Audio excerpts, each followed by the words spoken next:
Hello friends, ಶನಿವಾರದಲ್ಲಿ ಏನಾಗುತ್ತೆ ಅಂತ ಹೇಳಿ ಒಂದು ಪುಟ್ಟ ವೀಡಿಯೋ ನೋಡೋಣ. ಅದಕ್ಕೂ ಮುಂಚೆ ವೀಡಿಯೋ ಇಷ್ಟ ಆಯಿತು ಅಂದರೆ ಸಬ್ಸ್ಕ್ರೈಬ್ ಮಾಡ್ಕೊಳ್ಳಿ, ಹಾಗೆ ವೀಡಿಯೋಗೊಂದು ತಪ್ಪದೇ ಲೈಕ್ ಕೊಡಿ ಫ್ರೆಂಡ್ಸ್. ಮೊದಲಿಗೆ ಮನೆಯಲ್ಲಿ ಕ್ರಿಶ್ ಮತ್ತು ಅವ್ರ ಅಜ್ಜಿನ ಕರ್ಕೊಂಡು ಬಂದಿರ್ತಾರೆ. ಅದನ್ನೆಲ್ಲ ನೋಡಿ ತುಂಬಾ ಬೇಜಾರು ಮಾಡ್ಕೊಂಡಿರ್ತಾರೆ. ರೋಹಿಣಿ ತನ್ನ ರೂಮನ್ನೇ ಬಿಟ್ಕೊಟ್ಬಿಟ್ಟಿರ್ತಾಳೆ. ಅದಾದಮೇಲೆ ಬಂದು ಹೊರಗಡೆ ಅವರಿಬ್ಬರು ಮಲ್ಕೊಂಡಿರೋದನ್ನು ನೋಡಿ ಇವಳು ಕೃಷ್ಣ ಮಾತಾಡ್ಸೋದಕ್ಕೆ ಅಂತ ಹೇಳಿ ಹೋಗ್ತಾ ಇರ್ತಾಳೆ. ಮನೋಜ್ ಬಂದು, ರೋಹಿಣಿ ನೀನು ಯಾಕೆ ಈ ಹುಡುಗನ ಬಂದು ಇಷ್ಟು ಕಾಳಜಿಯಿಂದ ಮಾತಾಡ್ಸ್ತಾ ಇದೆಯಾ, ಅದೇನಾಯಿತು ಅಂತ ಹೇಳಿ ಕೇಳ್ತಾರೆ. ಆಗ ಅದು ಮನೋಜ್ ಅಂತ ಹೇಳಿ ಹೇಳ್ತಾ ಇರ್ತಾಳೆ. ಅಷ್ಟರಲ್ಲಿ ಶಾಂತಿ ಕೂಡ ಬರ್ತಾಳೆ. ರೋಹಿಣಿ, ನೀನು ಇವನ್ನ ಯಾರು ಎತ್ತಿರೋ ಮಗನೋ ಏನೋ ಇವನೊಂದು ಬಂದು ನೀನು ಮಾತಾಡಿಸ್ತಾ ಇದೆಯಾ ಅಂತ ಹೇಳಿ, ಅತ್ತೆ ಪಾಪ ಅತ್ತೆ ಮಗು ಅಂತ ಹೇಳಿದಾಗ, ಮಗುನ ಏನೋ ಇದು ನನಗದೆಲ್ಲ ಗೊತ್ತಿಲ್ಲ, ನೀನು ಬಂದು ಯಾಕಮ್ಮ ಇವನ್ನೆಲ್ಲ ಮಾತಾಡಿಸ್ತಾ ಇದೆಯಾ ಅಂತ ಹೇಳಿ ಹೇಳ್ತಾ ಇರ್ತಾರೆ. ಅಷ್ಟರಲ್ಲಿ ಮನೆಯಲ್ಲಿ ಎಲ್ಲರೂ ಕೂಡ ಬಂದುಬಿಡ್ತಾರೆ.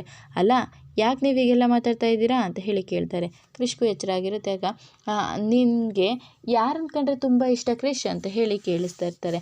ಆಗ ನನಗೆ ನಮ್ಮ ಅತ್ತೆ ಅಂದರೆ ತುಂಬ ಇಷ್ಟ. ನಿಮ್ಮ ಅತ್ತೆನ ಮೊದಲು ನೀನು ಏನಂತ ಕರಿತಾ ಇದ್ದೆ? ನಮ್ಮ ಅತ್ತೆನ ಮೊದಲು ನಾನು ಅಮ್ಮ ಅಂತ ಕರಿತಾ ಇದ್ದೆ ಅಂತ ಹೇಳಿ ಹೇಳ್ತಾರೆ. ಆಗ ಏನು ಅಮ್ಮನ ಅಂತ ಹೇಳಿದಾಗ, ಹೌದು, ನಮ್ಮ ಅತ್ತೆ ವಾಯ್ಸು ಇಲ್ಲೇ ಯಾರೋ ಮಾತಾಡ್ತಾ ಇದ್ದಾರೆ ಅಂತ ಅನ್ನಿಸ್ತು, ಅದಕ್ಕೆ ಅಂತ ಹೇಳಿದಾಗ, ಹೌದಾ, ಹಾಗಿದ್ರೆ ನಿಮ್ಮಮ್ಮ ಅವರೇನಾ ಅಂತ ಹೇಳಿದಾಗ, ಹೌದು ಅಂತ ಹೇಳ್ತಾರೆ. ಆಗ ರೋಹಿಣಿಗೆ ತುಂಬಾ ಭಯ ಆಗೋದಕ್ಕೆ ಶುರುವಾಗುತ್ತೆ. ಮನೋಜ್, ನಿಜ ಹೇಳು, ಯಾರು ನೀನು ಅಂತ ಹೇಳಿ ಹೇಳ್ತಾರೆ. ಆಗ ಇವಳು ಹೀಗೆಲ್ಲ ಕೇಳಿದ್ರೆ ಬಗ್ಗೋದಿಲ್ಲ ಕಣೋ, ಬಿಡೋ ಇಲ್ಲಿ, ಏಯ್ ಗುಂಗ್ರಿ, ನಿಜ ಹೇಳೆ, ಯಾರೇ ಇವನು, ನಿನಗೂ ಅವನಿಗೂ ಏನು ಸಂಬಂಧ ಅಂತ ಹೇಳಿ ಕೇಳ್ತಾರೆ. ಅತ್ತೆ ಅದು ಅಂತ ಹೇಳಿದಾಗ, ನಿಜ ಹೇಳ್ತೀಯೋ ಇಲ್ವೋ? ಹೌದು, ಕ್ರಿಶ್ ನನ್ನ ಸ್ವಂತ ಮಗ, ನಾನು ಹೆತ್ತಿರೋ ಮಗ ಅವನು ಅಂತ ಹೇಳಿ ತಪ್ಕೊಂಡು ಮುತ್ಕೊಡ್ತಾ ಇರ್ತಾಳೆ.